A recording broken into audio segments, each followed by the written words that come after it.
Hey, good afternoon. Christine Regan Lake here. Welcome back to Love, Sex, and Money. So, today I want to talk to you about, communicating with someone in a new relationship when you're starting to get to know somebody. And I get, honestly, this could happen even in long-term relationships too, right? In terms of your openness and ability to, keep your heart open. So, one of the common themes in relationships is where you feel like there's kind of inconsistent energy, right? Where someone is kind of open and they're open and engaging and connecting, and then all of a sudden they'll pull back, right? So it's open, warm, and connected, and then pulling back, and open, warm, and connected, and pulling back, and it feels like this, kind of like inconsistent energy, in and out energy, things like that. So, what can be one of the causes of that?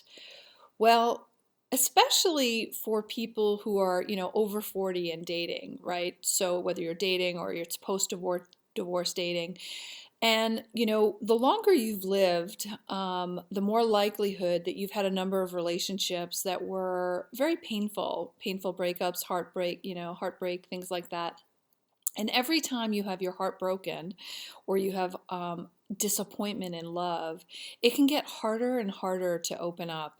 And, unfortunately, if there's been any kind of like betrayals, infidelity, things like that, it makes it doubly hard to try to open your heart to somebody new.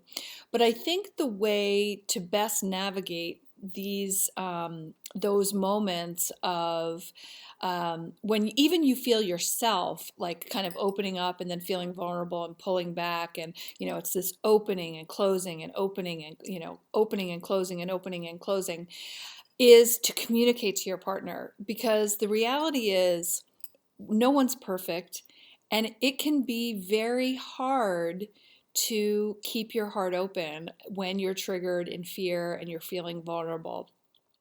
But so if you have those moments where you feel like you're closing up and pulling back, it's really important to communicate to your partner, to your spouse, whoever, that what's going on for you. And, be courageous enough to own it and say, I'm sorry if I've pulled back lately. I'm feeling a little vulnerable. I'm feeling a little sensitive, things like that.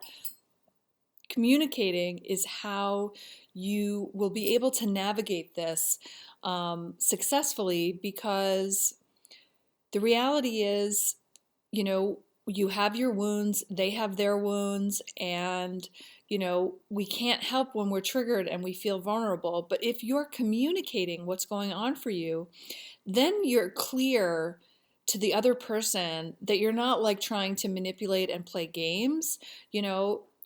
Trauma and reaction, when you've had something that's been triggered, and it causes you to close up and to clamp down and to contract your energy, it is what it is.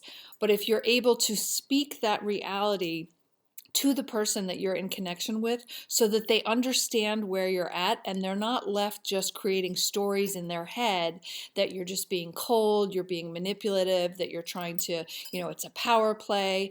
There are a lot of times it's not a power play for that other person.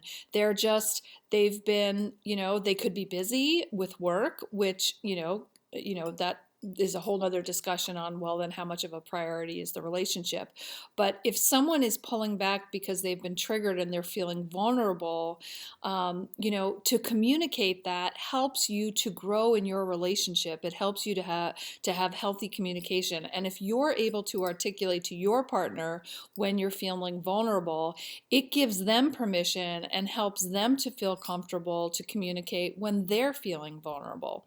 So that consistent in and out energy, is it someone who's being a player and doing head games and all that other stuff, or is it someone who is vulnerable, who's had a lot of painful experiences, who's trying to navigate? And the thing is, if someone's necessarily able to, if you're feeling that that in and out energy from somebody else, you can always ask them. If you're not the one doing it and you're on the receiving end of it, you can always ask them and say, hey, is there anything going on? I felt like we were having good communication. Now I feel you're pulling back from me energetically, whatever. And just communicate. Ask them what's going on. If you're the one doing it, find the courage to speak your truth to that person. And if you, in speaking your truth to the other person, in terms of saying, I'm sorry if I've pulled back a little bit, I'm feeling vulnerable, if in communicating your truth to another person that you were feeling vulnerable and that's what was going on for them, if you get any kind of negative reaction for them, that's a clue for you, and that's actually a blessing for you to know right at that point that this probably isn't a good connection for you. Because if you can't be truthful, if you can't be vulnerable, if you can't actually articulate what truly is going on for yourself without getting a negative reaction for the other person, then that's probably not a connection that's worth your investment of time anyway. And isn't that better to know, so that you can decide if this is something you want to continue to engage with? So I hope you found value in that. It was just something I wanted to share. I had been thinking about it. Honestly, it got triggered from my own contemplation about this, where I know that when I am feeling vulnerable, I can feel my entire body and heart closing down, and having to, find the courage to open my heart again, speak what is true for me. And, because the reality is you're never going to find the love that you want or the relationship you want. And even if you're in a relationship, but it's not at the level that you want, you're not going to be able to create that amazing sacred relationship if you are not able to articulate your vulnerability, if you're not able to articulate where you're at. Communication is huge in a relationship. It helps to build trust. It helps to strengthen the foundation.